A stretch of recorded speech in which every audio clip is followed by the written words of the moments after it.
Welcome back with a smiling face. Links to previous episodes are given in the video description, so don't forget to like, subscribe and share the video. Embers of Rebellion. Episode 10. Chapter 89. A week later Ben was now in hospital. The doctors had no idea how he was able to shift.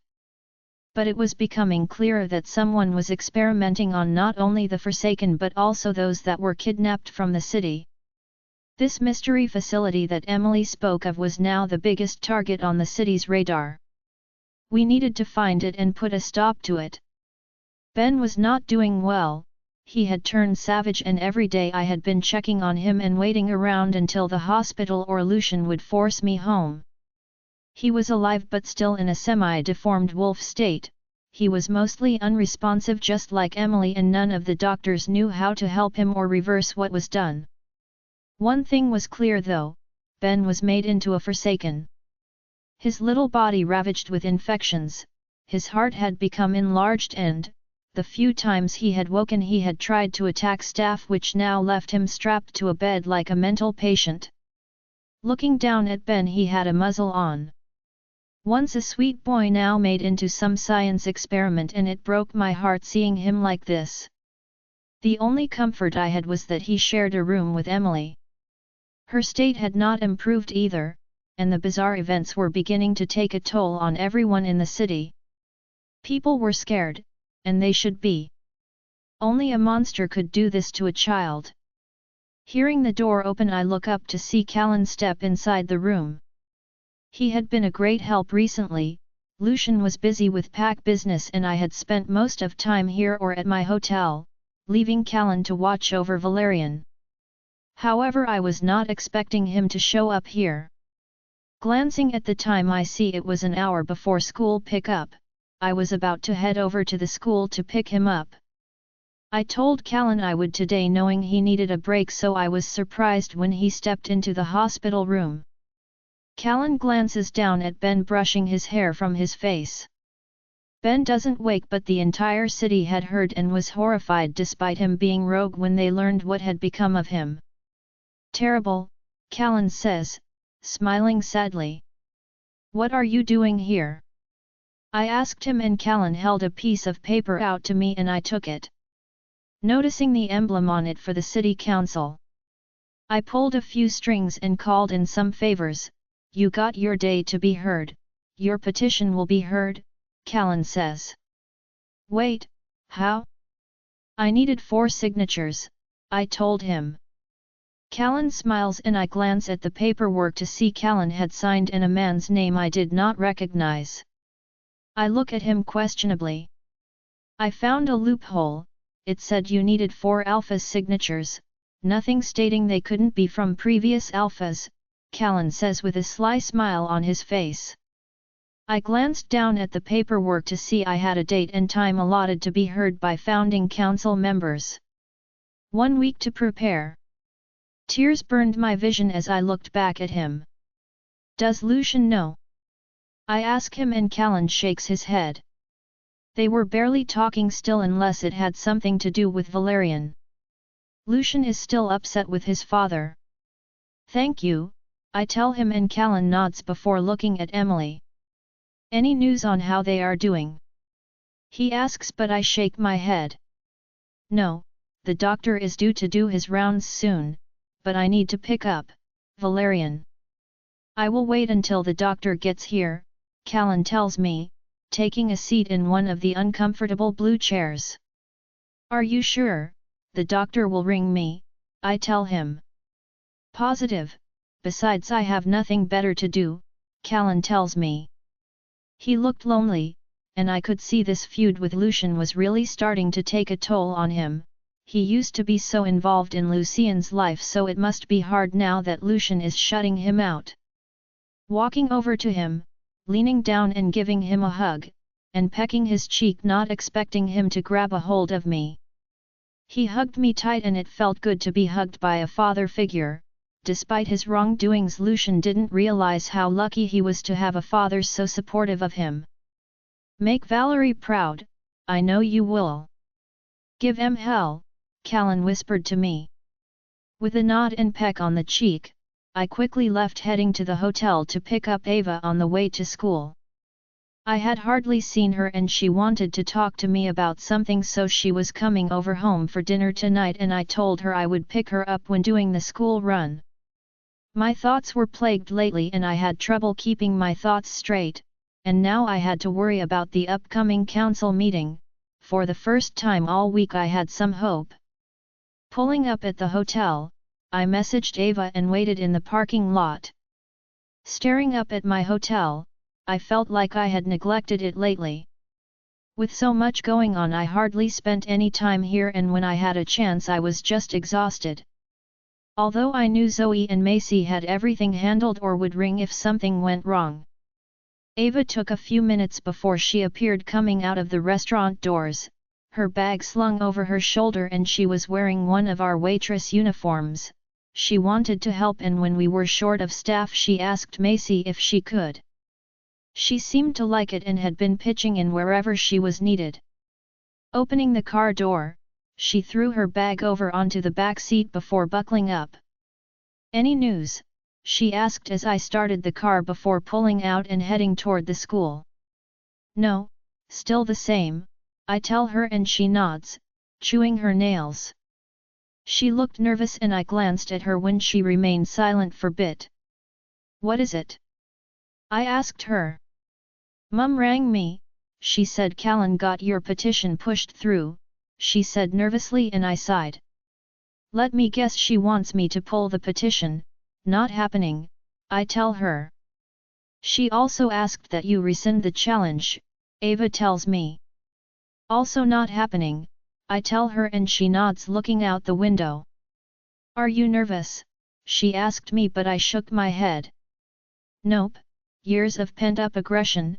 It will be good to beat something, or someone, though I wish it wasn't Dad," I chuckled, though that was a lie. I didn't want to come to this, however I was more than ready for it. Lucian had been helping train late at night when I was up to it. Not that I was worried, I was taught by the best and you don't suddenly forget. I knew I could handle myself, although I was a little nervous since my wolf wasn't as big. I had to remember to shift soon. Lucian had been pestering me about it. He said I had to train in wolf form, yet I never had the time and I couldn't exactly shift at home and train. Hand to hand I would be fine, yet in wolf form I wasn't sure how I would fare honestly. And training in our living room wasn't exactly a good idea in wolf form.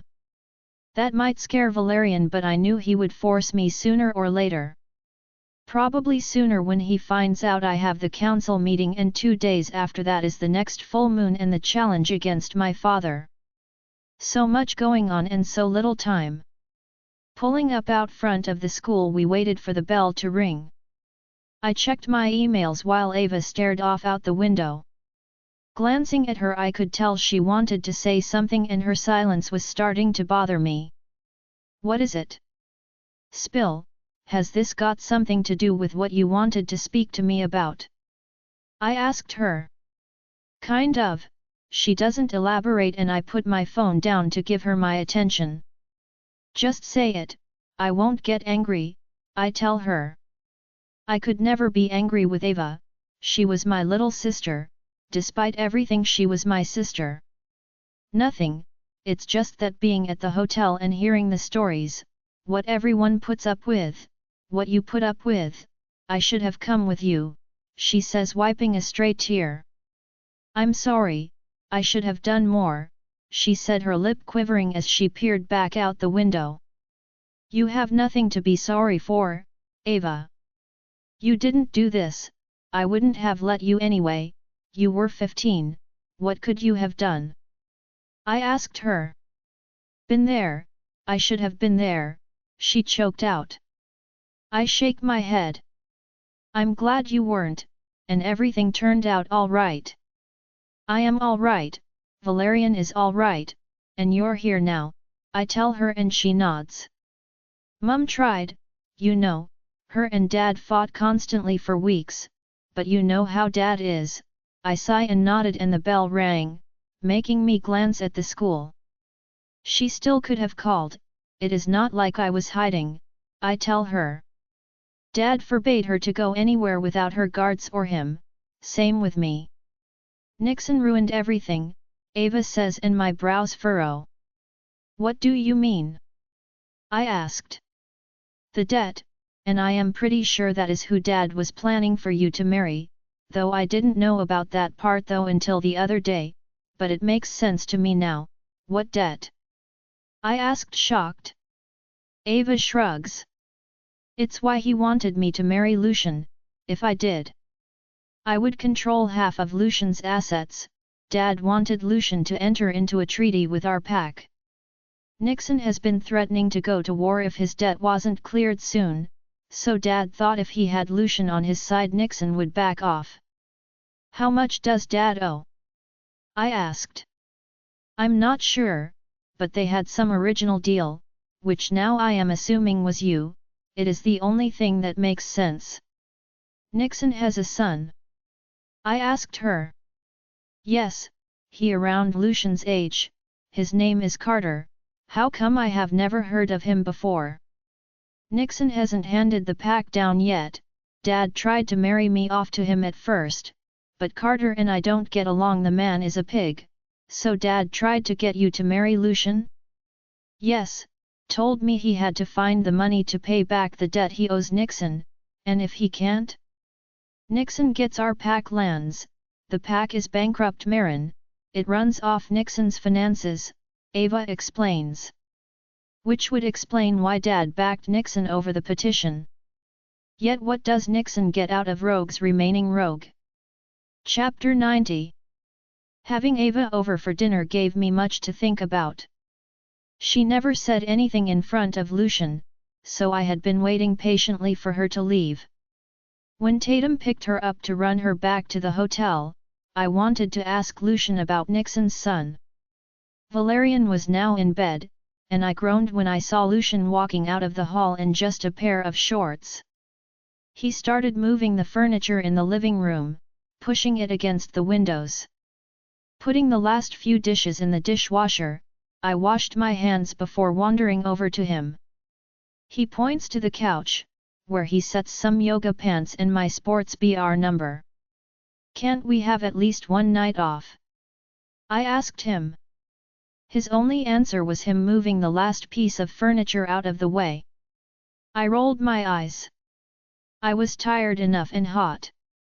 The last thing I wanted to do was training in the living room and become hot and sweaty.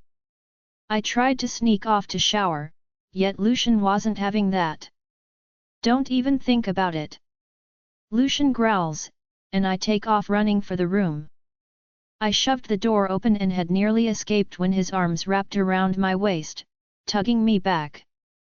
Nice try, he says, turning me and walking me back toward the living room. We can have one night off, please. Besides, I want to talk to you, not fight you, I whine. We can do both, multitask, he says, and I groan, turning to wait in his arms. Lucian laughs and continues to drag me toward the living room. I grip the door jamb on the bathroom, not wanting to train. Marin, he laughs, prying my fingers off the door.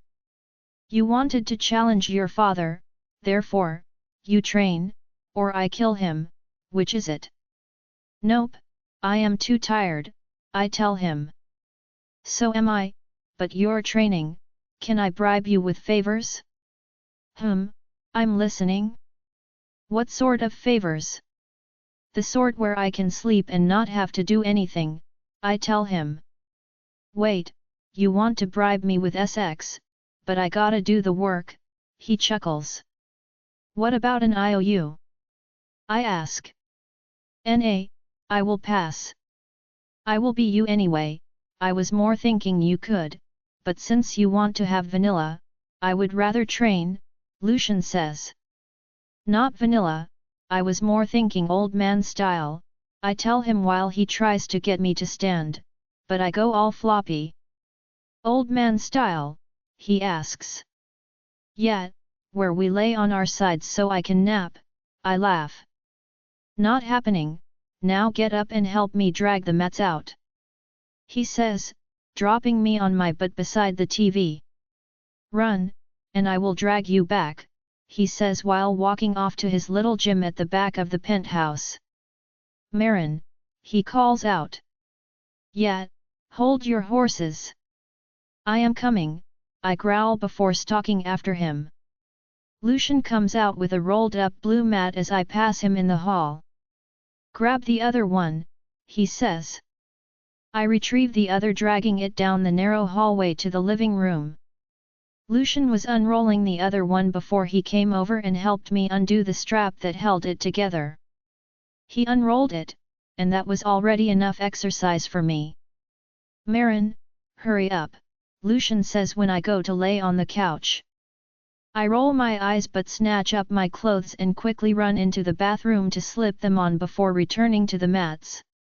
Do you know the moment I step on it, I am thrown on my back when he sweeps my feet out from under me.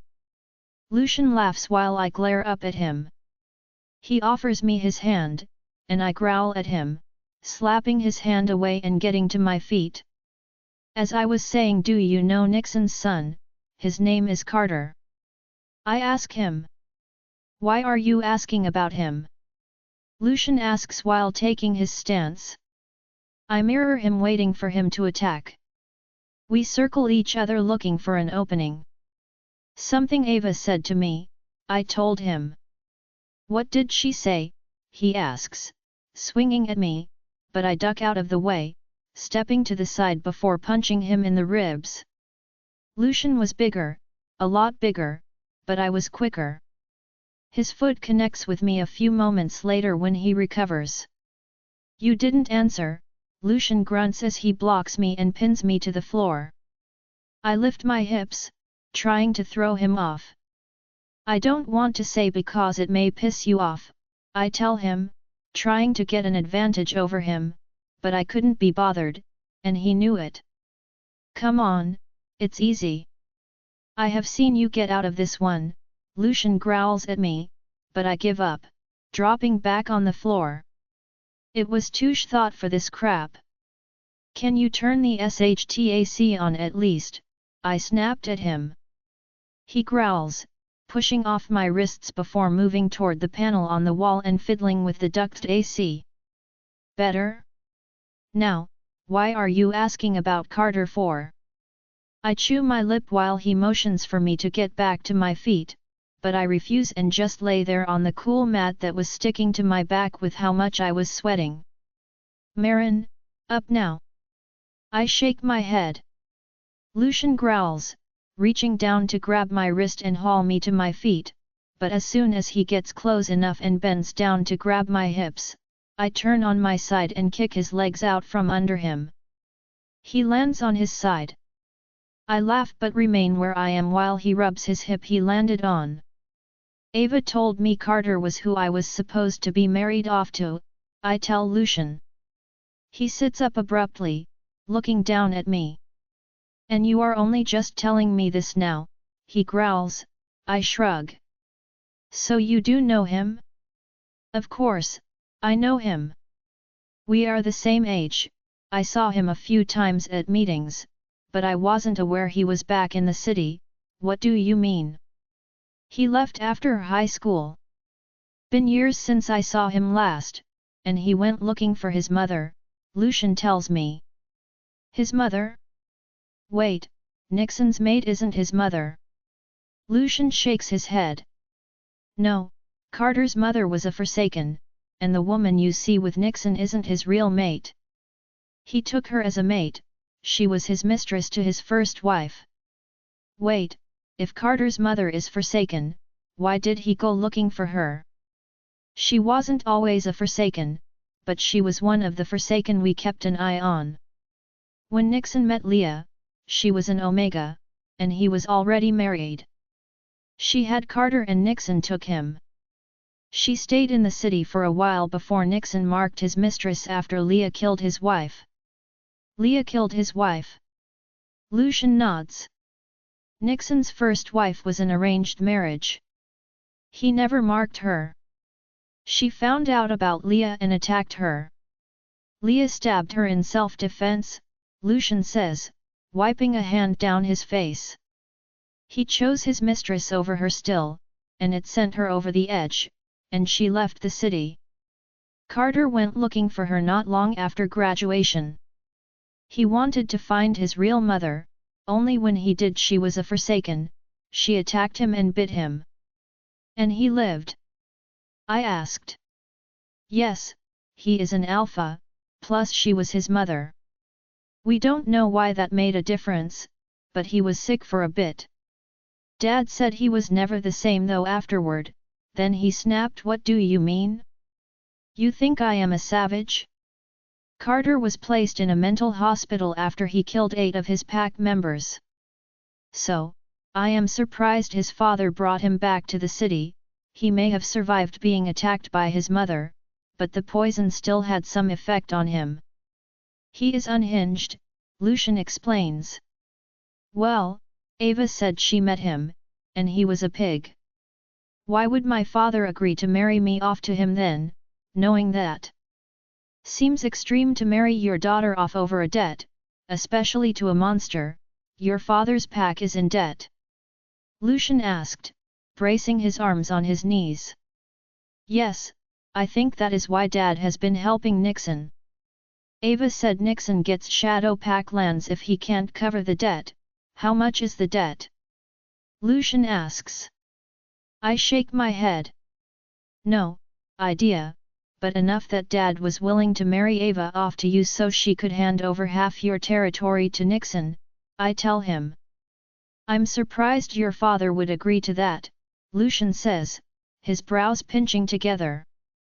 Yeah, but it explains why Nixon refused to sign my petition about the rogues now, especially since his only child was attacked by one, even if it was his fault, I sighed.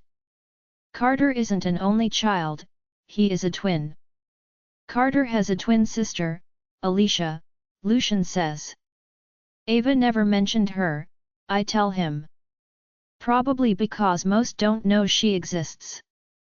I only know because my father told me.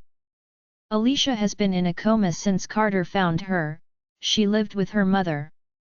She wasn't a forsaken, though. That's the odd thing. She was able to survive having a forsaken for a mother, but when Carter found them, Leah attacked him.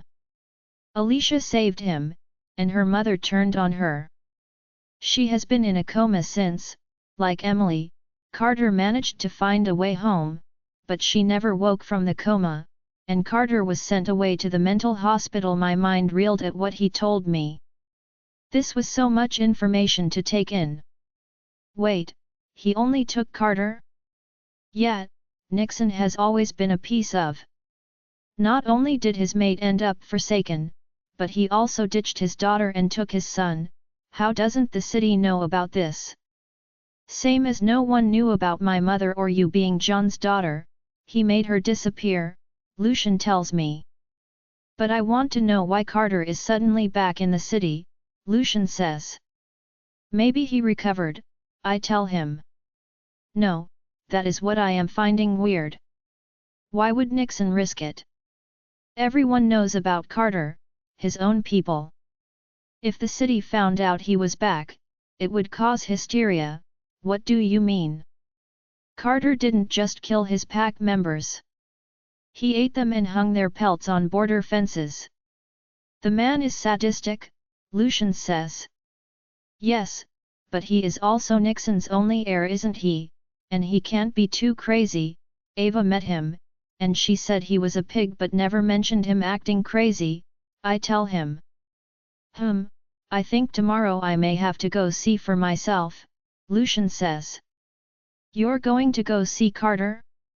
Yes, this is my city Marin, and I want to know why Nixon brought a serial killer back without informing me, Lucian says, getting to his feet. He offers me a hand, and I grab him, letting him pull me to my feet. He pauses for a second, his hand cupping my face. He smirks, his eyes flashing black. What? I suppose I will be getting that BJ, he purrs. Yeah, not likely, I tell him, and he chuckles. "We'll see," he growls, ripping me toward him and wrapping his arms around my waist. "You seem so sure of yourself," I growl as he buries his face in my neck. He inhales deeply before purring. "I am because you're going into heat," he purrs, ping at my neck. Chapter 91. Lucian jinxed me. He said I was going into heat, and I was. Here I was thinking I was coming down with the flu. If only it was that. The last thing I wanted was to go into heat. It irked me, although Lucian was enjoying himself as I woke like he was waiting for it to get so bad that it would wake me. His fingers trailing up and down my spine are what woke me, and the flare of instant heat rolling over me from my head to my toes made me roll over to find him smiling seductively. He traces his fingertips around my areola, making me look down to find I had stripped off in my sleep. IGR0AN when I lift my head to see my clothes dumped on the floor. Lucian laid there expectantly like he was just biding his time until I woke. "Well, would you look at that?" I was right. Lucian purred, his hand grips my arm and he dragged me on top of him. I tried to growl at him, yet the noise that left me was a M0AN. His skin makes mine tingle and cool as I lay on his chest. His fingers moved lazily up my sides, and I bury my face in his neck. My tongue rolls over his mark. Yet coherent thought was becoming harder to maintain as his scent became all-consuming and his gentle touch became electrifying. Teasing the heat that was trying to overwhelm me and threatening to set me on fire. Lucian chuckles as I PNL-CK his skin. I wanted to devour the man, climb inside him. I couldn't get enough of him, couldn't get close enough. Lucian laughed. I stared at him trailing my tongue up the side of his hard length, enjoying the taste of him on my tongue. Lucian's eyes flickered black, and he smirked. "Looks like I don't have to worry about the IOU," he chuckles. I peek up at him to find him smirking, and he places his hands behind his head. Lucian hisses, and his hand moves to my hair like he is worried I may bite it off. My tongue teasing the rim as I wrap my lips around the tip, my tongue swirling around it. He relaxes and sighs. My lips sucked around the tip before releasing it with an audible pop. Okay, I won't tease," Lucian growls. I growl at him, and he puts his hands up in surrender. My eyes narrow at him. Both of us were sore and exhausted beyond anything I had felt before. Exhaustion smashes into me as my temperature drops, and Lucian pulls out of me, rolling onto his back beside me. His breathing heavy as his chest rose and fell. My eyes flutter shut, and I welcomed sleep. My brain tried to process the incessant noise that was invading the darkness of my sleep. My eyes felt like sandpaper as I tried to force them open, light filtered into the room through closed drapes, and I could just make out the sounds of cartoons coming from the living room. My phone started ringing again, the ringtone loud as it vibrated on the bedside table. Lucian GR0ANS beside me, slapping the bedside table, trying to shut the noise off. My body felt heavy as I dragged my body over the top of his to reach for my phone. It stops ringing the moment I grab it, and I roll back to my side of the bed. With sleepy eyes, I squint at the screen to see 13 missed calls from Macy and 7 from Zoe and a heap of calls from the hospital. I was about to unlock my phone to call them back when it vibrated in my hand. Sitting up, instantly knowing something had to be wrong for there to be so many missed calls. The fog lifts as fear seeps into me as I watch it ringing in my hand. Macy's face pops up on the screen and the ringtone blares loudly. My hands shake and I swipe my thumb over the screen and answer it. "Marin." Macy gushes before she sighs heavily, her breathing shaky as I listen to her breathe on the other end. "What is it?" I ask and Macy makes a choking noise. My entire body shakes when she doesn't answer straight away. Macy. I ask, my voice shaking with fear. You need to get here, she says, the words sounding so broken. The emotion in her voice as she stammered and cried into the phone had me jumping to my feet. I ran across the bed, jumping to the floor and grabbing whatever my hands landed on first. What happened? I asked, frantically dragging a shirt over my head and placing the phone back to my ear. Macy cries, the sound crushing my soul and twisting my stomach as dread filled me. It's Ben, she sobs, and my heart stutters and threatens to stop beating at her words. A cold sinking feeling settles over me. Lucian sat up, looking for danger, and tears burned my eyes as I stared at him, shell-shocked. No. Not Ben. My heart and soul screams for the boy, for Emily. It would kill her if something happens to him. Lucian gets to his feet looking alarmed. Marin, he asks. I have to go. I need to get to the hospital, I tell him as the cold feeling washes over me, making me numb and turning my veins to ice. I felt like I was on autopilot as I chucked clothes on without seeing them. Lucian chased me around the apartment as I grabbed my handbag and keys, only stopping when I noticed Valerian sitting at the coffee table watching cartoons and eating a bowl of cereal. He looks over at me. Ben was his friend. Ben was not much older than my son. Mom. Valerian says as I stare at my son unblinkingly. A parent's worst fear is something happening to their child, the very life they created and made, the one worth living and fighting for. My voice was robotic. Everything is fine. Eat your breakfast, I tell him. I will head over as soon as Dad gets here, Lucian tells me, gripping my arms. He shakes me a little and I blink rapidly, turning to look at him.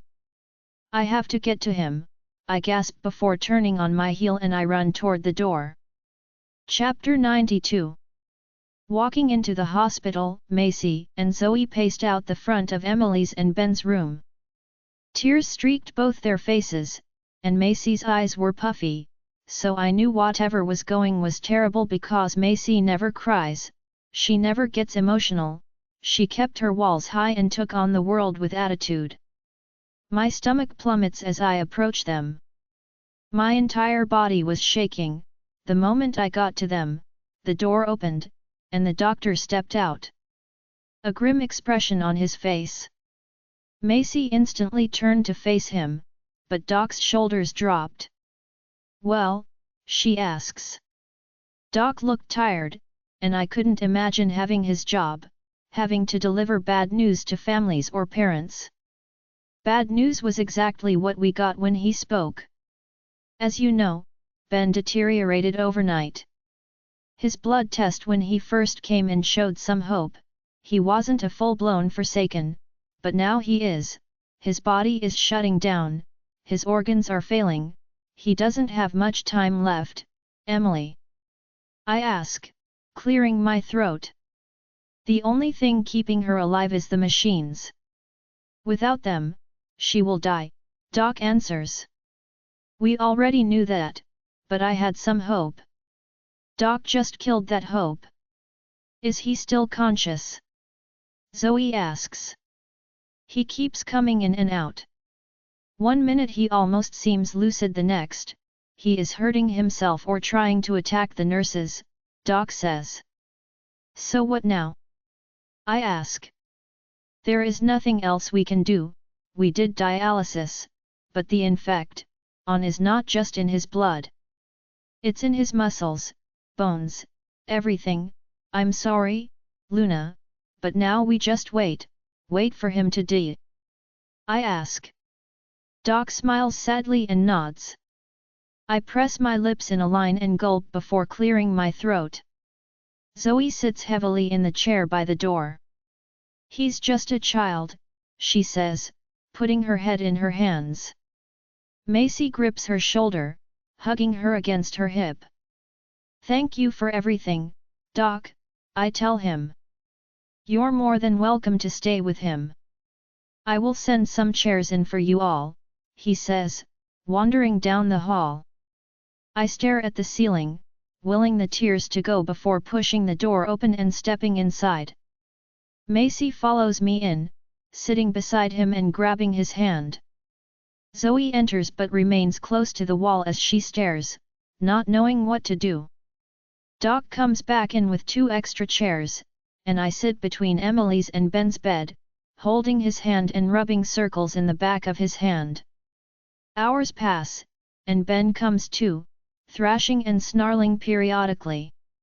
He didn't deserve this, Macy says, gently brushing his fringe from his deformed face. She sniffles when Lucian walks in. He nods to us before hugging Zoe, who was a mess at the back of the room. Dante is on his way, he tells her, and she nods. He kisses her forehead as she shakes, staring off vacantly, her eyes glued to Ben and Emily. Macy falls asleep for a while, and Zoe leaves to get coffee and update the hotel on their well-being. Zoe had been gone for about 5 minutes when the alarms started sounding as the monitors went off. Macy sits upright in panic just as Ben starts thrashing, his heart rate increasing and blood streaming out of his ears and eyes. Nurses rush in, shutting everything off as Ben tries to breathe around the tube in his mouth. I squeeze his hand while Macy whispers to him. Ben's eyes open with a crazed gleam, yet I see him. See the boy he once was, the scared look beyond them. He tries to speak around the tube, and one of the nurses runs out of the room, unable to watch when he gasps. "Mum," he rasps, the sound barely audible, and Macy breaks, sobbing while clutching his hand.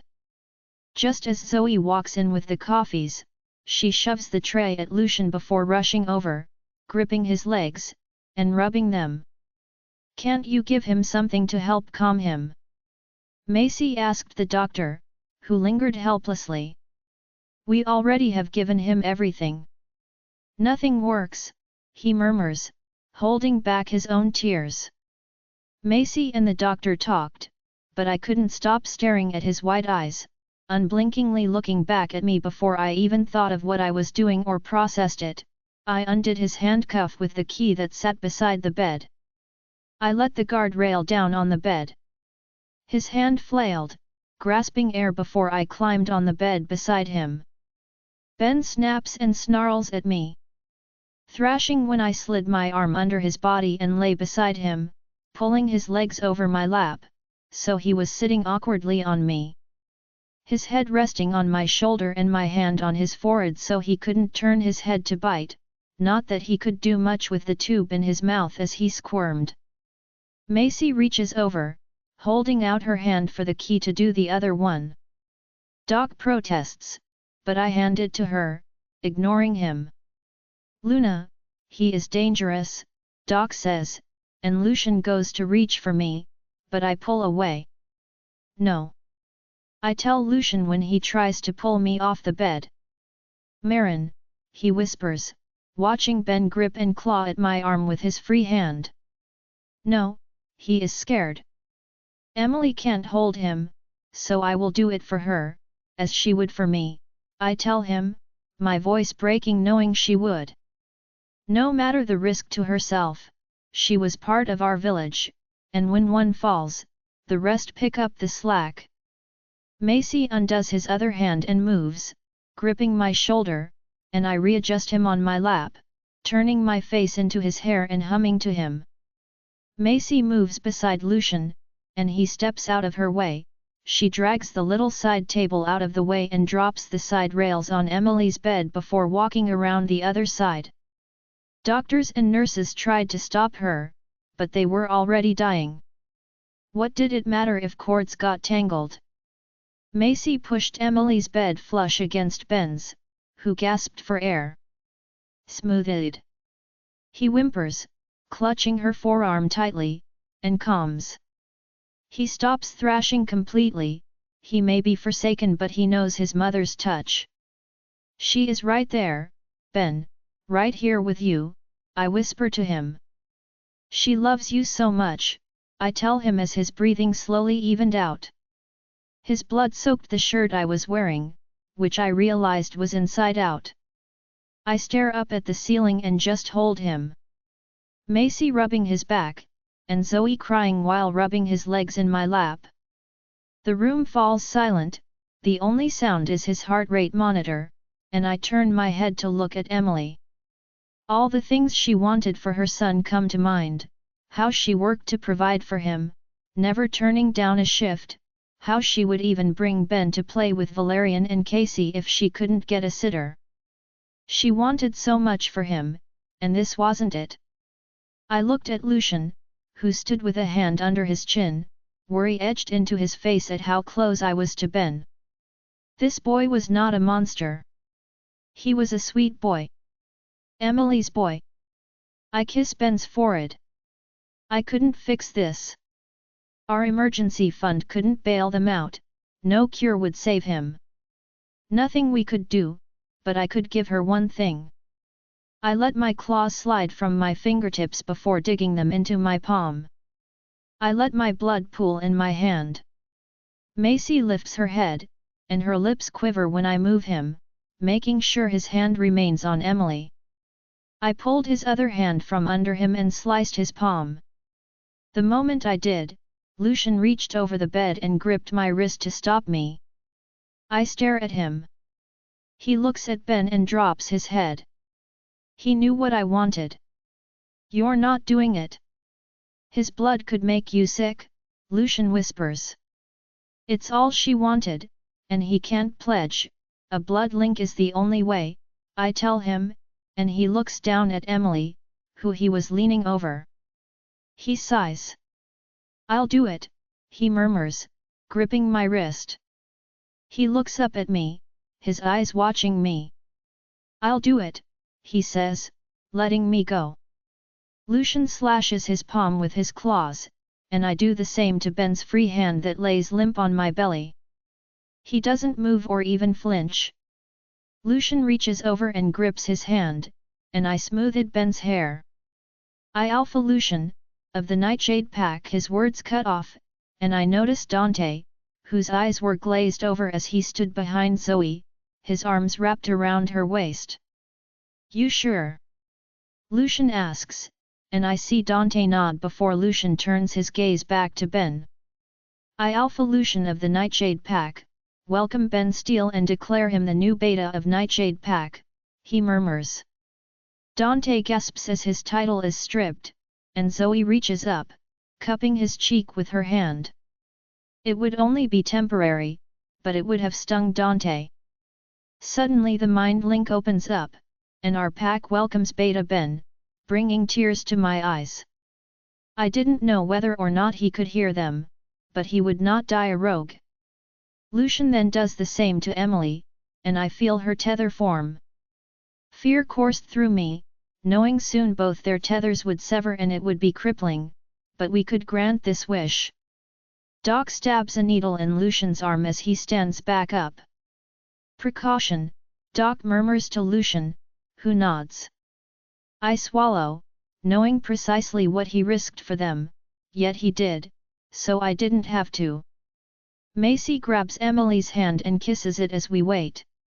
About an hour later, Emily's machine starts beeping, and Doc checks it looking at me, and so does Macy as the nurses bring paddles near the bed like they were waiting for the time they would need them. Ben's breathing had slowed, and his heart rate became slower when I heard him gasp and stop. I clutch him tighter, whispering how much his mother loves him, how much we all loved him when his heart rate monitor flatlined. The newly formed pack tether snapped and pain ricocheted through me, ripping at my heart and my stomach twisted. Lucian clutched the bed gasping and sweating until it passed and I knew he was gone. Zoe sobs and Macy bawls, my entire body shaking as I held him. Luna, we can, Doc starts to stay, and I stare up at the ceiling. Leave her, let her go. Let her be with her son, I croak out. The nurses move around fussing with lines and tubes when Macy grips one of their arms. If I was in her place, I wouldn't want to wake to my son gone, Macy stammers, choked with emotion. Emily wouldn't want to be here. Ben was her whole world, just like I couldn't live without my son. Turn her machines off, I ordered Doc. I don't care if they could restabilize her, I know Emily in life wouldn't be worth living stuck on life support without her son. She held on long enough. Nurses nodded, turning machines off while Doc pressed a stethoscope to Ben's chest, calling his time of death. Though we knew he was gone, his heart no longer beating, his blood pressure had bottomed out as blood leaked from his eyes, nose, and mouth. The nurses clean him up, and Macy pulls the beds apart. I sit up with him, letting the nurses remove his tubes and lines before Macy moves Emily over. Her body convulsed, and reflex had her gasping as I lay Ben beside her. Standing beside her, I brush her hair back while Macy kisses her hand before cupping it to her cheek. She then lays her hand on Ben's shoulder. It's okay, Emily. Ben is home, I tell her while patting her hand. He is safe beside you, I tell her as my tears drip on his little shoulder. ISTR0KE her hair, leaning over to kiss her head. You got your wish. Ben was beta to Nightshade. He is packed just like you. You can let go now. You don't need to hold on. We brought Ben home. He is safe with you now, I choke, my voice trembling as her mouth opened, gasping but not actually breathing. Chapter 93. Lucian. My heart broke for Marin, Zoe, and Macy as they told Emily it was okay to go, that she didn't have to hold on any longer. Moments passed, and hushed whispers were all that could be heard as they tried to soothe their friend when she gasped one last time. I held my breath, waiting to see if it was a false alarm yet, and praying it wasn't. She shouldn't suffer anymore, no one deserves to suffer this fate. When Marin dropped her head on Ben's shoulder and sobbed, I felt Emily's pack link sever. My heart panged with pain, if only briefly, yet the pain, anguish, and despair that flooded Marin through the bond as she mourned her family broke my heart further. Dante hugged Zoe close as she fell apart. Macy just stared vacantly ahead, sitting back down in her chair. The doctor checked her and nodded, calling time of death before saying he would leave to let them say their goodbyes. The girls tuck them in like they were saying good night and not goodbye, and the doctor comes back and tells Marin what would happen next. Come on, Dante whispers to Zoe, pulling her from the room, and Macy quickly follows, closing the door behind them. Marin kisses them both once again and stands upright. I watch as she swallows down the emotion that threatened to consume her. She tugs her shirt off, pulls it back on the right way, and cleans her face with some water from the sink basin. She washes away the tears that stained her face. I move toward her, wanting to comfort her, but she pulls away, looking at me. I drop my hand. I'm sorry, but please don't touch me right now, she whispers, her eyes softening as she stares at me. Yet I knew if I did, she would break. I got it, but the urge was still there, the bond calling me to my mate. I nod, letting her get herself together. She loved, lost, and mourned, and I was in awe of how she slipped back into business mode, shut down everything and forced her anguish back. Her determination returned, and she felt she had work to do. She broke if only briefly before picking herself up and dusting herself off, ready for battle again. I hated that she instinctively switched and shut down, a coping mechanism from years of taking on everything and everyone else's problems and emotions while ignoring her own. She had me, but Marin forced to be independent, endure, and never rely on anyone instinctively recoiled inside herself. She would deal, conquer then win a lone break. But for now, she had to put on a front to do what needed to be done. It made me realize what sort of leader she is and what sort of Luna she would be. Unbreakable to the rest of the world, the rogues community's anchor despite the pressure of drowning herself. She took on the persona and got things done. The amount of impact she had with rogues and how much they looked up to her did not hit me until I stepped out the doors after her. Rogues lined the walls, heads bowed as she stepped out. I hear Marin gasp before she walks down the corridor, each one bowing as she passes. Her village, that word suddenly took on a new meaning. What it represented. Marin, Zoe, and Macy were never rogue. The three of them brought hope to the rogues, and they rallied for their leaders, and Emily, and Ben. A family built on love and respect. Marin grips my hand as I step beside her. And I give it a squeeze. You don't have to be strong, you know, I whisper. Yeah, I do, for them, she whispers back. Macy and Zoe waited by the exit doors, and Marin let me go. She walked toward them, they wrapped their arms around her waist. The rogues looked up to the girls, and Macy, despite being older and Zoe younger, both looked to Marin. She was the chief of the village they built. She was their armor, and she wore it proudly.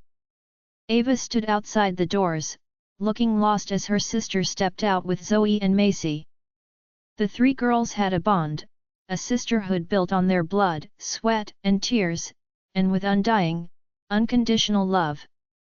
Ava, for so long, had a strained relationship with her sister and knew she wasn't Marin's only sister now.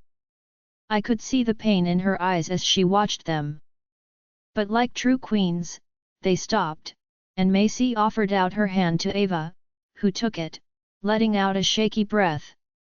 Macy tosses an arm over her shoulder, tugging her into their circle. Accepting her as one of them. I look at the overcast sky. Storm clouds roll across the horizon. The day was as gloomy as it was depressing. Yet as the rogues filed out after their chiefs, their honorary lunas, I chuckled and smiled as Dante stopped beside me. He leans his shoulder against mine, nodding his head toward them. My mother's words about Marin are so true, and I now understood what she meant. Watch her, and I do as she leads her people down to the parking lot. They stood in a circle, hands clasped, the girls in the middle. Every rogue had come to say goodbye, no matter their state, some in their work uniforms, having stopped whatever they were doing and running when their family needed them, run to see them off. She called it her village, but it wasn't a village. They were a pack, and as Marin turned her face up to the sky and howled, everyone followed in unison, saying their final goodbyes. They were never rogue. This is what a pack is. This is family, and at the center stood their alpha. Not by birth, but because she earned the right, she earned their respect and fought for them when no one else would, a true leader. Marin's determination was admirable, and the woman truly is remarkable. A chorus of howls filled the silence, followed by my own howls as they said goodbye. Mum would be so proud. I was proud. Everyone thinks she is just a lucky rogue, who an alpha claimed. Yet looking at her, I was the lucky one. I never claimed her, I thought I did, yet a woman as strong as she couldn't be claimed. She was the one that did the claiming. She didn't need me, she had herself and the village she built. She knows who she is, and she isn't afraid to be it. She will fight, and I know she will win, and I will love watching every second of it as she reclaims the city, changes it. As she makes Mum proud. Chapter 94. Marin. 4 days later we held the funerals yesterday, and today I couldn't cope with work, so I started the mural at the homeless shelter. I designed the sign and sent it off last night to my manufacturer. So when I walked into work to find everything handled and for once the sky showed no sign of rain, I got a head start on the mural on either side of the door leading into the old school. I had 2 days until the council meeting, and 2 days after that, I had the challenge for my father's pack. I was a little nervous about exactly what it was I was getting myself into with his pack, especially if it was bankrupt like Ava believed. Yet if I could restore a hotel to its former glory, I had no doubts I could dig them out of the hole my father dug. I forgot how much I enjoy drawing and painting, though the old, rendered brickwork was making it to stencil out the design with my paintbrush. I had done the background white like a canvas, though standing on a ladder while it was windy wasn't ideal. Hearing a car pull up along the road behind me, I glance over my shoulder to see Lucian's car. He hops out, walking over to me. "Marin, the wind is hectic today. Get down before you fall off," Lucian scolds, coming over and holding the ladder. I shake my head but climb down, unclipping the harness as I reach each step on the ladder. "I have a harness," I tell him, but he shakes his head. "Harness won't do much if that unhooks from up top. It's only hooked to the guttering. That's not the sturdiest thing, especially those old crumbling ones. It would be best if you had told me you were doing such a gigantic mural, I would have had a cherry picker brought over. Don't use the ladder. I will get one sent over tomorrow," Lucian scolds, and I shake my head. He had a point, though, and the site supervisor also gave me a lecture about the same thing, making me wonder if he called Lucian. "The site supervisor called you, didn't he?" I tell Lucian, and he smirks. "Of course," he says, and I roll my eyes. "I thought you had your meeting today with your father over pack business." His eyes darken slightly, and he sighs. "I sent my accountant instead," he says while bending down to help pick up my supplies. I pack them into a box and put them in the cleaning closet just inside the school doors. "You can't just avoid your father," I tell him, following him out to his car. "Unless it has something to do about Valerian, I don't want to hear it," Lucian growls, opening the driver's door. "Lucian, he is your father, and he is a wonderful dad," I tell him. "He lied to me," Lucian states. I sigh, climbing into the car. "Your mother wouldn't want you to toss your father away. He fked up, but he is trying to make up for it. The petition got pushed through by him. He drops everything he is doing whenever we need his help with Valerian." I tell him, and he starts the car, nodding his head. We head to school to pick Valerian up. When the bell rang, he came running out excitedly, jumping up and down to show the painting he had done. "Wow!" Lucian says, looking at it. Casey came over to show us her painting, which was covered with glitter and swirling scribble. Valerian, however, was all straight lines of paint that looked like he used a ruler to make sure he didn't go out of the lines. I smiled down at him, and he grabbed his father's hand as we crossed the road to the car. Once in the car, we headed home while listening to the radio talking about the upcoming council meeting. My attention turned to the news reporter as her nasally voice spoke about an upcoming war. It appears war is brewing between Alpha Nixon and Alpha Lucian.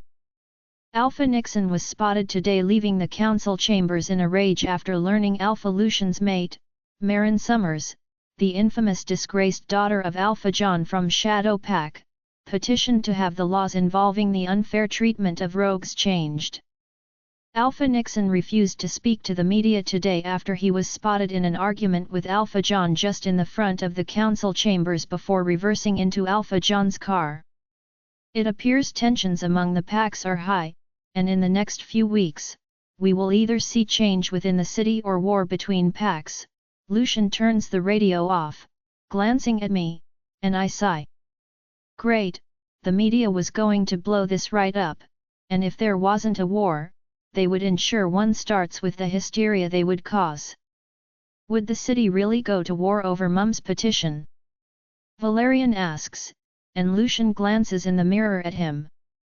Hopefully not, but unfortunately, People don't like change. Greed and entitlement start a lot of issues, Lucian tells him. But rogues have nothing. They aren't even allowed to own housing. Valerian says. And that is why your mother is petitioning to have the laws changed. So, Alpha Nixon wants to take more from the rogues when they already have nothing. What's left to take? Valerian asks. Their lives, that is all that's left, and people like Nixon think they deserve to play G0D and dictate how people should live and what laws they should live by, I answered with a sigh. But isn't your dad on his side? He is on the wrong side, I agreed. Does that upset you? Valerian asks, and I look at him over my shoulder. No, because that shows his character, not mine, I tell him. But you're his daughter? Yes, that's true, but I am not my father or my mother. I am my own person, just like you are your own person, I tell him. So I shouldn't be like you or dad when I am older, he asks. No. Strive to be better, surpass us. One day be a better alpha than me, Lucian says. What if I don't want to be an alpha? Valerian asks. Then I will find someone else to take over the pack. What if I want to be Luna like Mum? Valerian asks. Then you will be Luna Valerian, Lucian chuckles. Doesn't sound very cool, no offense, Mum. I think I will stick with Alpha Valerian, Valerian says, and Lucian snickers. What? The Luna is more important than the Alpha, Valerian says. Is that so? Lucian asks. Yep. The Alpha keeps the packs in line, the Luna keeps the Alpha in line, Valerian shrugs, and I laugh, glancing at Lucian. You think this is funny? Our son just demanded me, Lucian chuckles. Alphas, so sensitive, I tell him, patting Lucian's shoulder while shaking my head. We headed home, and on the way, I texted Callan to come over for dinner. It was time these two had a chat. Callan was trying, but Lucian had to put in some effort on his end. Dinner was awkward, and Lucian and Callan only spoke about Valerian until Callan helped Lucian do the dishes while I sat on the couch with Valerian, watching some kids' show while I tried not to listen. Around 8 p.m., Lucian got a call and walked outside to take it before returning, saying he had to head out. Callan also said he should head home since it was a school night. Lucian was gone for hours, and eventually, Valerian went to bed after reading to him and tucking him. I heard my phone ringing in the living room only after I closed the door. Walking out, I noticed the call was from Zoe. I answered it, thinking it was unusual for her to call so late. When I answered and heard her frantic voice, I knew instantly something was wrong, and the sirens in the background made my heart thump in my chest. All the air was sucked from my lungs as her following words left her. Marin, she sobbed into the phone. Zoe? What is it? Can you hear me? She asked. Zoe? It's gone, Marin. It's gone, she sobbed into the phone. What's gone? The hotel. It spread so fast. You need to get here, she cried before the phone cut out. I tried calling her number again, but all I got was her voicemail. I instantly called Lucian's number. Lucian, I stood awkwardly in the elevator with my father. So, where are you heading off to? He asked. Thanks to Marin, it was bad enough that I had to sit through an awkward dinner. Though I knew, she was only thinking about mine and my father's relationship. Yet I couldn't complain to Marin about my problem, so I told him. Going to see Dion, the jeweler? He asked, and I nodded. Wait. Are you proposing to Marin? Why else would I be going to see him? Well, it's about time, my father says, and I can't help the tug of my lips. I knew if he had his way, I would have married her the day I met her. So the ring is ready. What sort of ring did you get her? One of Mum's rings. Valerian picked out the stone. I tell him, and my father nods and glances away. He swallows. So you are picking it up? No, there is an issue, so I am stopping over there. Apparently, the engraver isn't working, I tell him. The doors finally open, and I step out, heading for my car, wanting to get this over with. I pulled up out of the plaza walking to Dion's jewelers. He had called, saying there was something wrong with the engraver. What I wasn't expecting was for my father to follow me. He pulled up behind me. What are you doing? Coming to see if I can help, he says, though I know he was trying to spend more time with me. He was always extra clinging when I was upset with him, and this feud of ours had lasted weeks. Though I would be lying if I said I didn't enjoy his company a little. We walked to the jewelers and knocked on the door. Dion comes over and unlocks it, locking it behind us, and we follow him out to the back of his store. What's wrong with it? I ask him. Dion shrugs, picking up a rag and wiping his forehead, which was covered in sweat from the lights in here. No idea. I've been pulling the thing apart, but I am a jeweler, not a technician, and the ring holder won't spin, he grumbles. My father shrugs his jacket off before pulling a stool over and sitting in front of the laser machine. They spent hours trying to fix it before deciding it needed some part. Dion then spent a few hours on eBay and various sites trying to find the part for the specific engraver he had, only to tell me shipment would take another 2 weeks on top of the time it would take for the stone to arrive. What is with shipment these days? I growl. I was already impatient to get the ring back, let alone now adding more time. Dion shrugs apologetically. I sigh, knowing it isn't his fault when my father speaks. I can go pick it up, he offers. It's a 4-day drive, I tell him, and he shrugs. Better than waiting. When does the stone arrive? He asks Dion. Hopefully, next week. They were able to ship it off on the next flight, so it's arriving early, Dion says. Well, at least something good came of this. It's settled then. I will go pick up the part and bring it back here, and you should have your ring earlier than expected, my father tells me. He looks down at Dion's computer, and Dion fills out something about picking it up. My father then jots down the address on a piece of paper. Leaving, my father followed me out, and we walked back to the car. You didn't have to pick it up.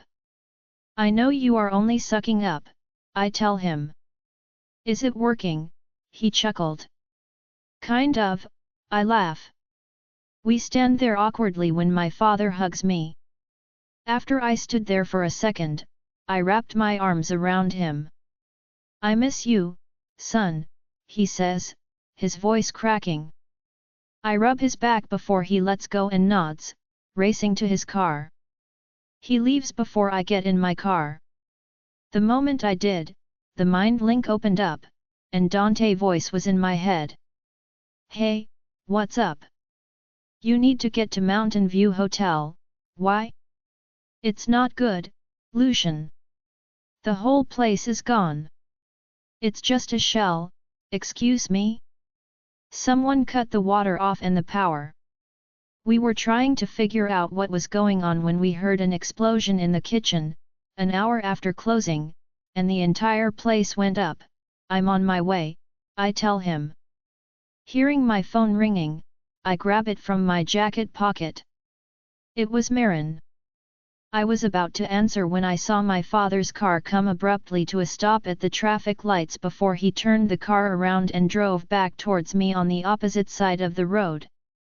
He stops on the opposite side of the road just as I answer Marin's phone call.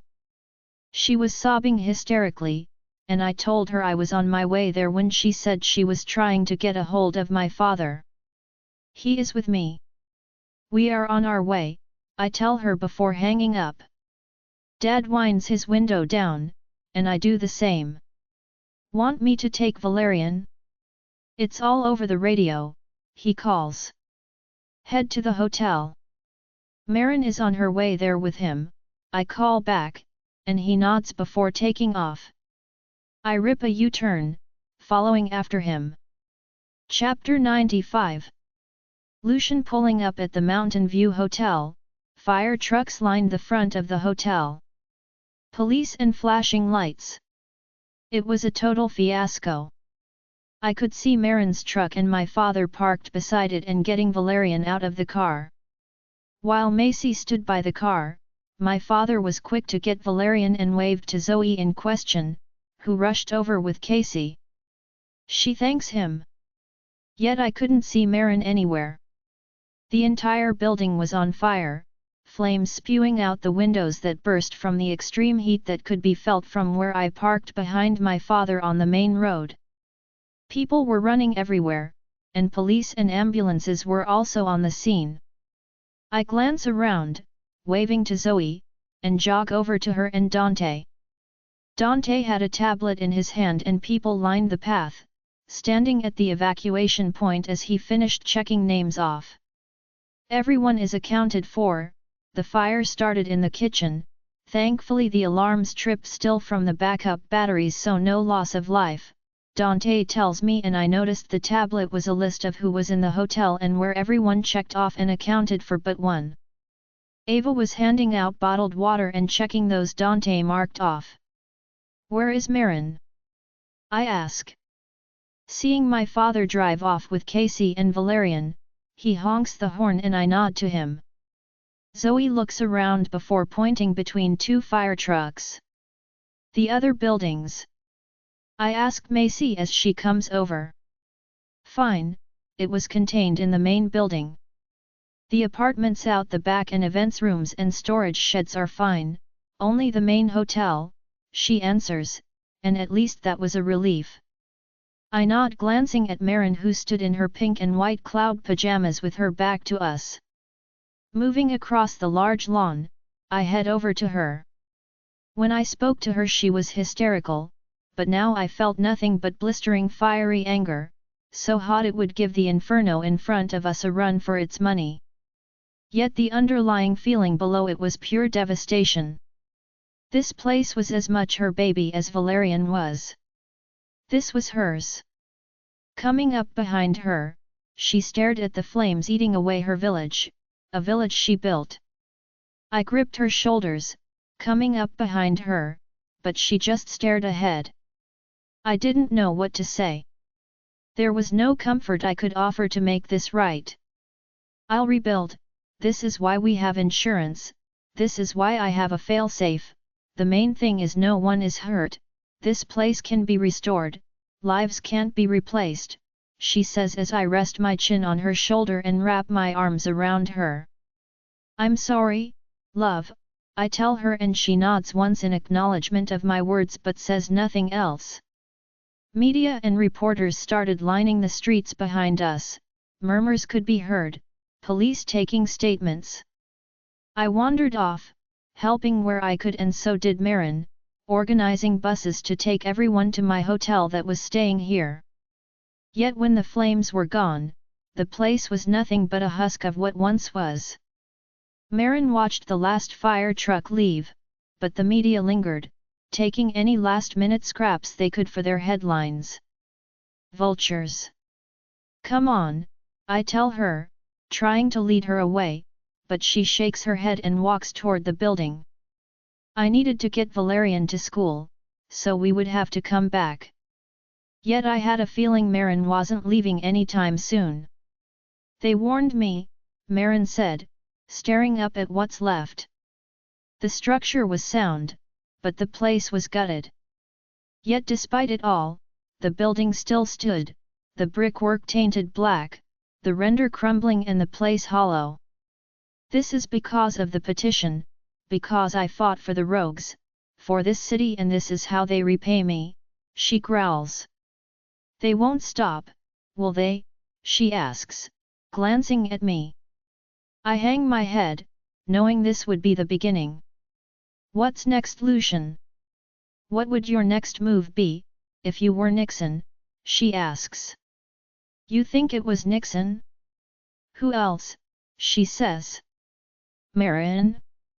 I glance around at the media still lingering, watching curiously when she walks off toward the wreck. Marin, the place was destroyed as I stared at my heart and soul burned to charcoal. I stared at the front door of the office. I could picture it like it was yesterday.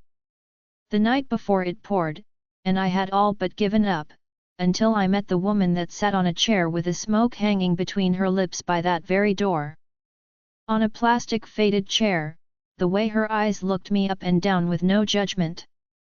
Lucian comes over to me while I stare at the spot she sat that day, wet from walking, hopeless, and homeless.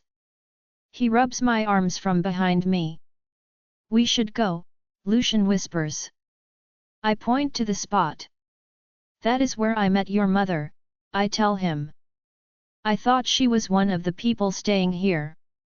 She had smoke hanging out of her mouth. I chuckle. She offered me a place to stay, a hot meal, and then a job. But she gave me so much more than that, I tell him. This place, Lucian says. I shake my head. Hope. She gave me hope. Then she gave me a family, and then a home, I tell him, looking up at what's left. I point to the room directly above us. That is where I stayed. The next morning I came out to her calling out to me, her truck loaded with baby stuff for Valerian. There was so much stuff, I sniffled. It takes a village to raise a child. We are going to build our own village. Your mother told me that, and we did. I tell him before stepping through the front door of the office, the glass door all shattered and glass crunched under my feet, the walls black and some of the floors still smoldered. I walked out the back to my office, which used to be her apartment. Marion. It's not safe, Lucian calls out to me while rushing in after me. Yet I didn't care, I had to see if it survived. The safe was fireproof, and it held something more precious than gold. It had my letter. Everything was covered in soot, the room crumbling around me as I fished my keys from my pocket and kneeled next to the safe. Marin, we shouldn't be in here. They haven't cleared the entire place yet, Lucian says, but through my tears, I place the key in and twist before pulling it out and using another key to twist the next lock and the next. The keypad for the digital screen melted, but the manual locks were fine. My heart beat faster when I heard the final lock click. I closed my eyes, gripping the handle S numbering in a shuddering breath, before pulling the door open. Opening it, I found the safe intact, the heat burned the outside good, and it was warm inside. A few things on top were curled and ruined, but as I dug to the bottom I burst into tears when I saw my envelopes. They were brown from the smoke but intact. I clutched them to my chest and let out a breath. Thank you, I whispered to no one in particular. If there was a sign, that she was still with us. This was it. Because God only knows how many times I had pulled that stilter from its envelope when I thought I would break. Lucian rubs my back, letting me fall apart, yet I couldn't move as I stared at my safe. I have no idea how long I sat there, but Lucian had to go grab Valerian's clothes from the apartment, yet I couldn't bring myself to move. This place was a time capsule, as I found every moment of this place flashing through my mind. Her voice was so clear, her memory still alive even though it was now burned rubble. I was leaning against the brown brickwork with my envelope, the one most precious to me. There were so many letters, letters of advice, letters of love. She wrote a new letter every day, each one a detailed report of what we accomplished that day. A reminder of how far we have come. And every day she dropped it in the post box out the front and sent it to her lawyer to hold on to. But one letter meant the most to me, and it was the one I clutched in my hand like it was my lifeline, a reminder in case I forgot. One thing about Valerie was that she was unforgettable. I close my eyes, leaning my head back against the wall when her voice rings in my ears. You don't need them. They aren't wasting tears on you, so don't waste your tears on them. They don't deserve them, Valerie had once told me. Her voice was on replay and I savored the sound of the memories she imprinted on me, and it only made me angry that someone would try to take that memory from me, from the rogues. They burned my village, and I will BRN this city to the ground. I BRN, they will BRN with me. Hold on to that anger because sometimes it is the only thing that will keep you going, Valerie had also told me. And I let it fester, needing something to keep going when I heard the crunch of somebody walking into the place. I wipe my tears but sigh when I realize it is only Lucian. He crouches in front of me, tipping my chin up to meet his gaze. Where's my girl gone? He whispers, his eyes searching my face. Sitting in the wreck of her village, I tell him. This is not my girl.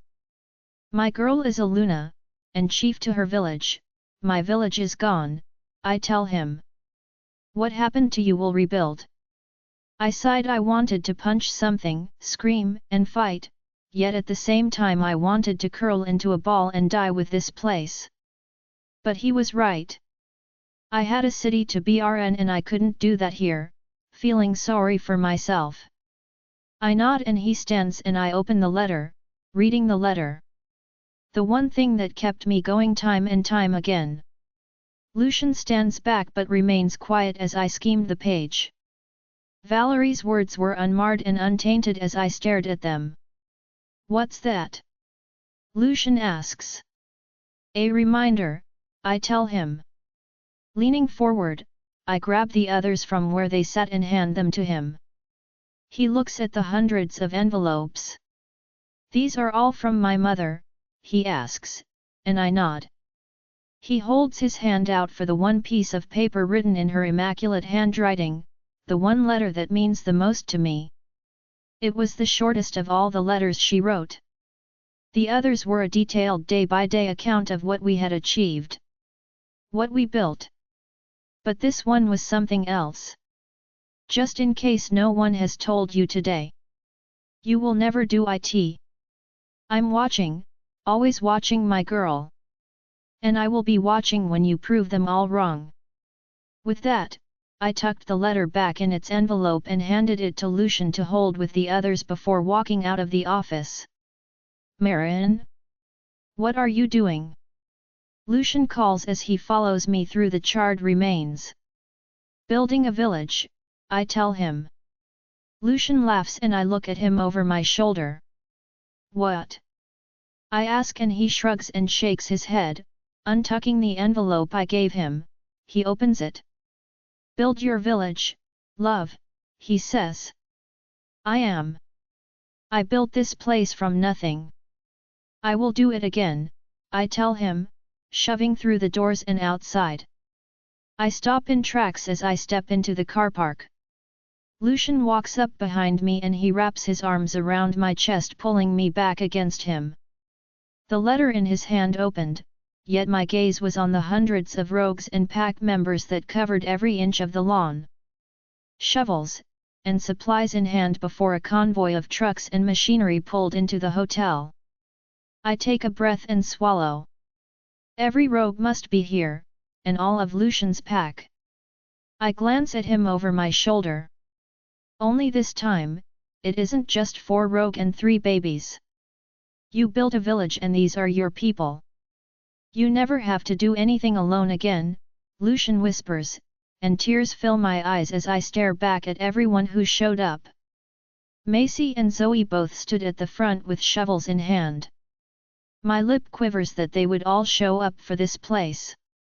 Lucian kisses my cheek and lets me go. My knees shook as I walked toward my village before they gave way from under me, they all suddenly dropped to their knees and bowed their heads. The sight of them became too much, and I broke. Tears fell as I placed my head in my hands and cried. Moments later I felt small hands touch my neck and I looked up to see Valerian standing beside me. "Don't cry, Mama," he whispers, wiping my tears. He was wearing a high-vis shirt, jeans, and little steel cap boots. "Hey, Marin!" Lucian calls and I turn to look at him over my shoulder. Valerian stares at his father when Lucian yells out to me. "You'll never do it," he yells out, and I chuckle. I open my mouth to answer him when a chorus rings out through the crowd in unison. "Watch her," the crowd screamed back at him. Chapter 96. 2 days later, for 3 hours, I had waited sitting in the council for my petition meeting. I was going numb, and this skirt was so tight it was digging into my hips. "It's getting cold here," and was making me feel queasy, and when I saw Alpha Nixon walk out of the chambers with a smug smile on his face, my mood soured even more. I stood up, placing my folder on my seat and moved toward him. My appointment was 3 hours ago. My father comes out and rushes past, heading for the doors before I could even say anything to him. Not even a glance in my direction, yet Nixon was all too happy to approach me. He strolled over in his tailored suit, briefcase, and his black leather shoes. He stopped in front of me, giving me the once-over. "How lovely to see you, Marin. What brings you here?" he asks with a sly smile. My eyes narrow at him as people pushed out the doors behind us, leaving the council chambers and heading out past security. They cast us nervous glances, which set me a little on edge. "You know exactly why I am here," I growl at him. "Oh, nobody told you?" he asks, smiling wickedly. He glances at the receptionist. My brows furrow in confusion at his words. No one told me or notified me to say it wasn't going ahead, so I had no idea what he was talking about. "Your meeting was postponed. We postponed it on compassionate grounds after hearing about your tragedy at the hotel." "What a shame," Alpha Nixon said in a mocking tone. "Compassionate grounds? It was not necessary. I never asked for it to be postponed and nobody notified me that it had been," I tell him, glancing at the foyer desk, and the woman behind it ducked her head when I turned my glare on her. That woman had stared at me for 3 hours and did not say a gotched word, just kept saying, "Be patient, ma'am, someone will be right with you." Not to matter, these things can't be helped. "I was coming to see you today, anyway. I wanted to make you an offer," Nixon says, forcing my attention back to him. I purse my lips and fold my arms across my chest, and scoff at his words. This man had done enough and I wouldn't accept any offer he ever made. "How much for what is left of that dump?" he asks. "It isn't for sale, and if it was, you would never be able to afford it," I tell him. "Now, don't be rash, Marin. That place is rubble and soot, holds no value." "Then what do you want with it if it holds no value?" "I know exactly what that land is worth and what it will be worth once I rebuild. Though I should say thank you for burning to the ground." "I have no idea what you are talking about," he says, fiddling with his cufflinks. "Sure you don't, but thank you," I smile. "And why is that?" Nixon chuckles arrogantly, and I lean closer to whisper to him. "Because I just realized how much larger my pack is. You know numbers.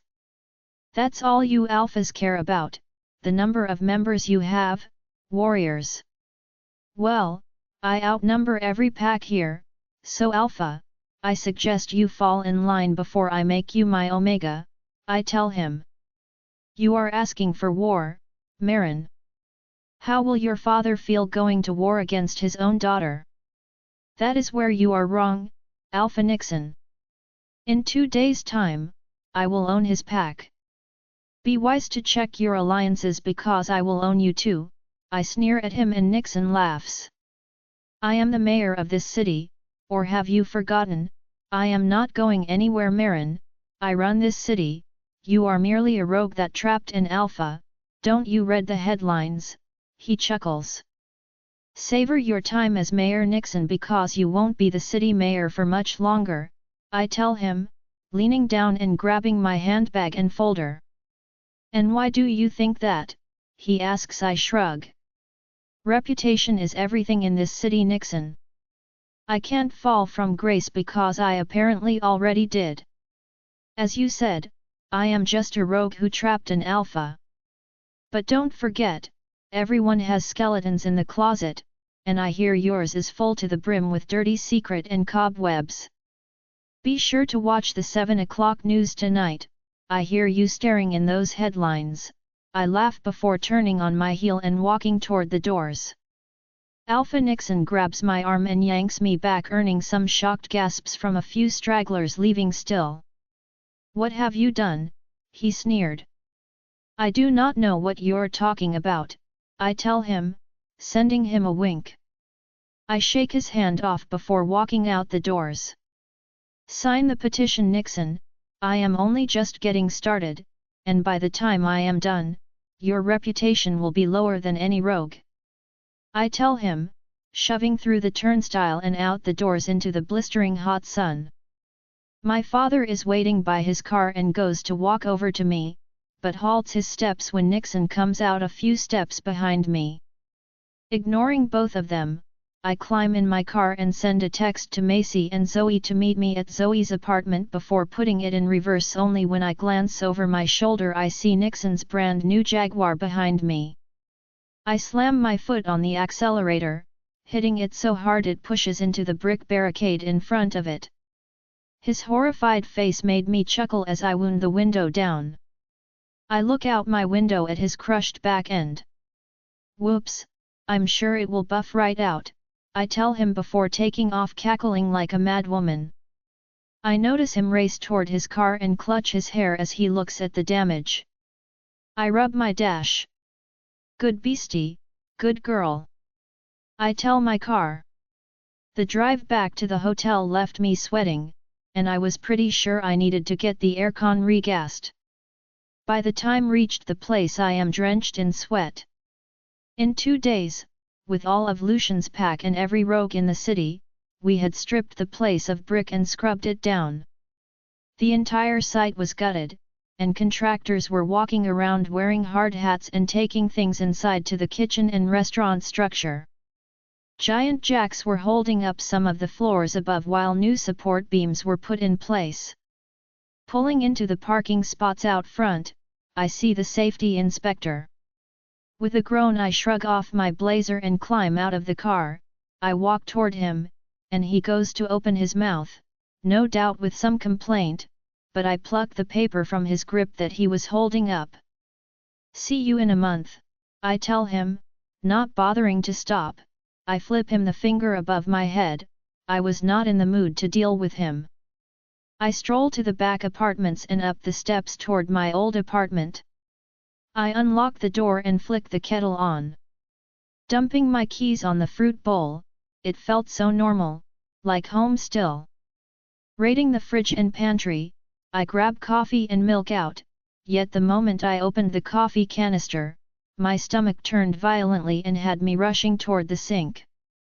I hurled my guts up, spewing into the sink, wondering what came over me. Rinsing my mouth, I quickly clean the sink, wondering if I have heat str0ke from sitting in the council foyer all day. Once my stomach settled and the kitchen clean, I was about to start making coffees when Macy walked in with Zoe. How did it go? Macy asked, rushing toward the air conditioning panel on the wall and turning it up full blast. Zoe lifts her hair off the back of her neck, and stands under the vent in the living room. Gosh, it is hot today, she whines, her skin glistening with a sheen of sweat. Macy walks over to the freezer once done opening the door and pressing her face inside it, trying to cool down while I moved to one of the chairs at the dining table and undo the top button on my skirt. It was postponed, waiting for email on a new date. Also, I may have accidentally reversed into Nixon's shiny new car. I shrug before seeing Macy stealing ice cubes out of the freezer drawer. She pulls her shirt open, dropping them in her bra, and Zoe and I stare at her. "What?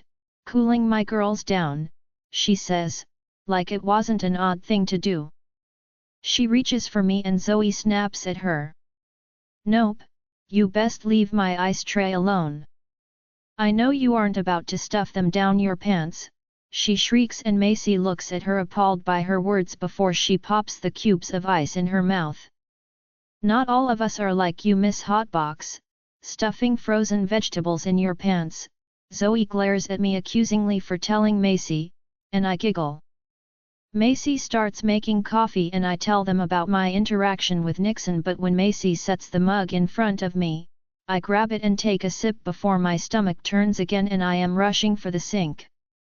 Coffee comes out of my nose and mouth as I spew. Gagging on the taste, I quickly rinse my mouth and wet my face, trying to cool down.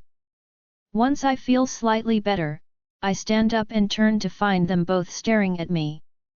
"What, your milk must be off," I tell them. "Wait, you were in heat, right?"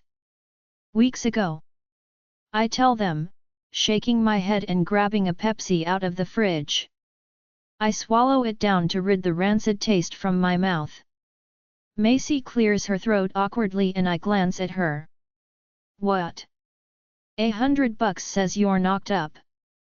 "Nope, we used," I stopped. "Did we use protection?" "She is up the duff," Zoe exclaims and slaps Macy's waiting hand. "No, I couldn't be, my heat came and went. In a day." I look at Zoe horrified. "How long does a heat last?" 3 or 4 days, give or take, and from memory, yours lasted a night? "Not that I am heat cycling you or anything," she says innocently. "See, all the proof right there. You is preggers, means either he knocked you first dive into your coochie or nothing. You're definitely pregnant," Macy laughs. "I can't be pregnant. I have the challenge in 2 days." I snap at them, horrified.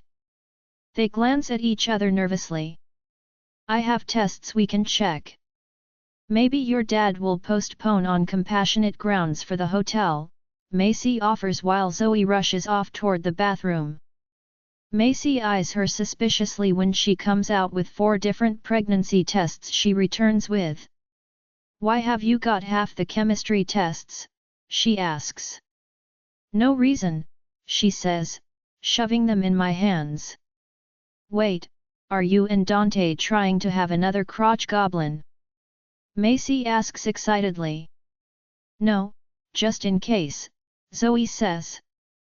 And Macy pouts. "Fine, at least I get to be this one, cool auntie," Macy says, rubbing my belly like I am a Buddha and she can rub some good luck out of it.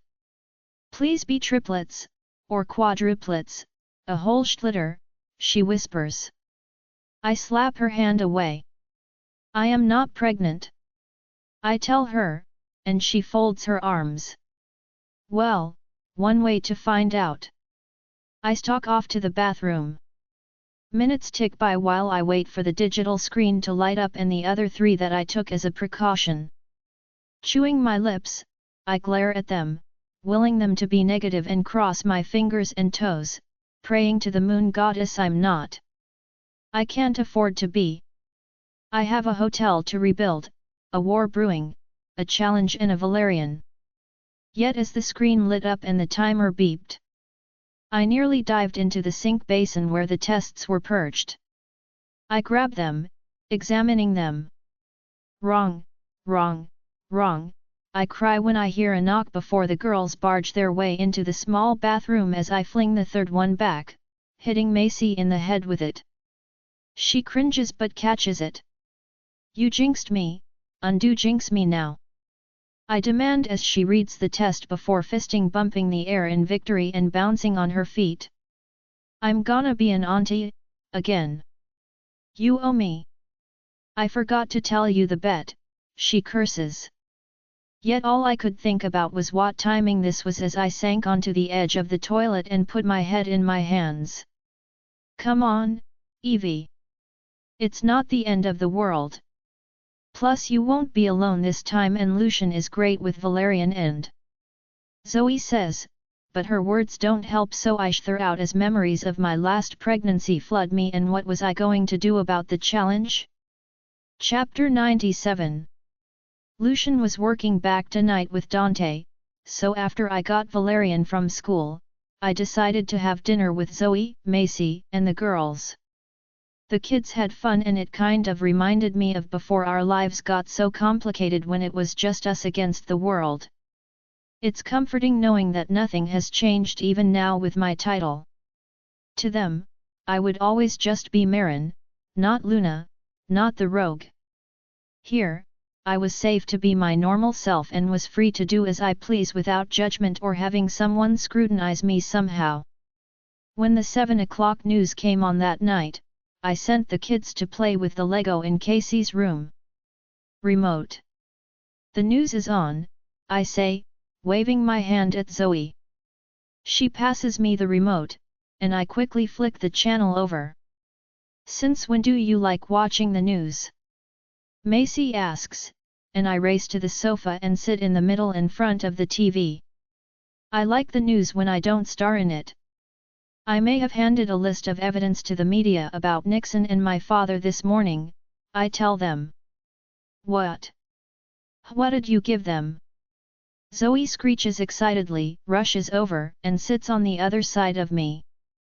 It was petty, but if they want to talk about me, I should be able to have fun returning the favor. I was far from apologetic, even over the one thing that was total bull. But then again, it could be true. Either way, it makes for exciting conversations at dinner meetings. I chuckled to myself, he was going to kill me. Oh, this, I gotta see. Macy says, snatching the cold bowl of popcorn off the coffee table. Both Zoe and Macy looked at me questionably. It was the only thing I left out. Getting comfortable on the sofa, we all squeezed on. Zoe is sitting with her legs over my lap and her feet in Macy's lap. Macy sat unblinking, chowing down on cold popcorn from the kids' movie we watched after dinner. Shoveling handfuls in her mouth in a very unladylike manner, but a complete Macy manner. When the news anchor comes on and Nixon's photo pops up in the corner, we lean forward eagerly. I purse my lips. They burned my hotel, and I will burn their reputations. The newswoman reports on Nixon's first mate and how she became forsaken.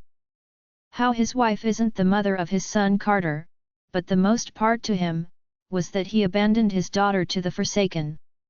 I even managed to find some old photos of Leah, his mate, and a hospital report of a young woman named Kayla, who was Carter's twin sister, which would push the evidence along. Plus, an accidental photo, and from an awkward angle, it looked like Alpha Nixon was picking his nose while sitting in his car outside the Pack hospital. Man, it was hard getting a hold of hospital footage, but somehow Lucian had managed it. The news anchor even said that they would pay for the DNA test if he wanted to prove his innocence. Of course, we all knew that wouldn't happen, only making him look more guilty. The news anchor woman then went on to talk about his hate for rogues, and this may be the reason why. And that his daughter was technically still one and his mate had turned forsaken. Sitting back, I smiled smugly, number CK on that, Nixon.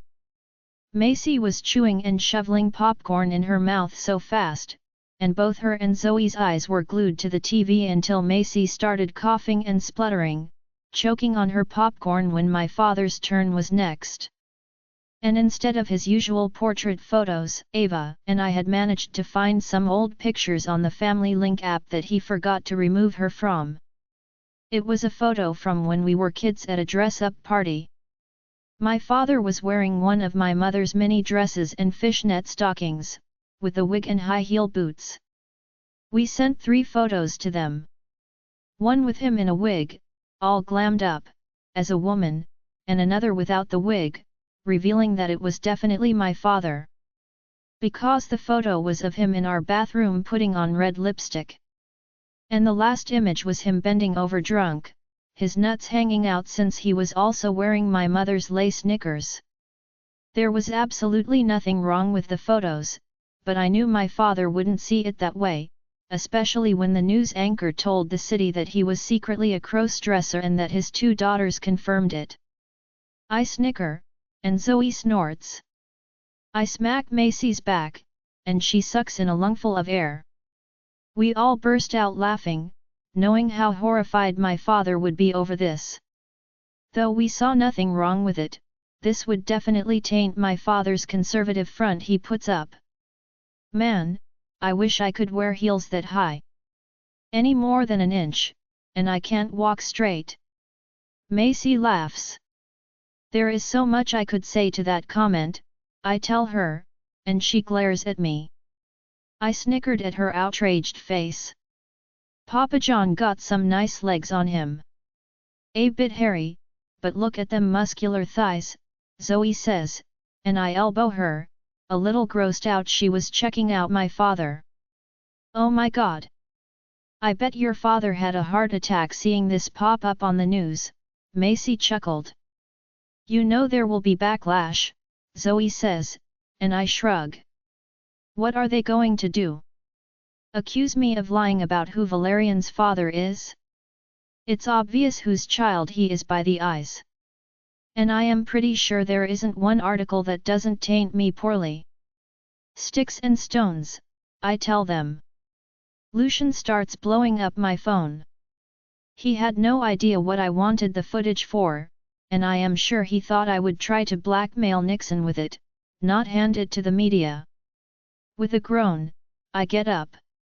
I knew I had to face my mate, and I'm sure he would have plenty to say about it. Macy also had to leave, so we both bundled the kids up in our cars, and I waved as she left. Driving home, I was still laughing to myself. Valerian kept asking why, but I would just shake my head. Pulling up in the car park, Valerian rushes ahead to the glass doors and is greeted by the doorman. I chuck my keys to the valet, though as I retrieve my handbag from the boot and the few groceries I stopped and grabbed on the way home, I jump when I am grabbed and yanked away from the trunk. My bags drop, and I turn to see who it is, only to find myself glaring up at my father. What do you think you are doing? He growled at me. Well, I was getting groceries from my car, I snarl back, picking up the spilled oranges. My father crouches down and starts helping me rebag everything. He gasps while I chase a runaway apple when he picks up my handbag. I snatch my bag off him and the pregnancy test out of his hand. You're pregnant? He asks, standing up and towering over me. Join our Facebook and WhatsApp group for more updates, link is given in description. Rest audio book will be continued in next episode.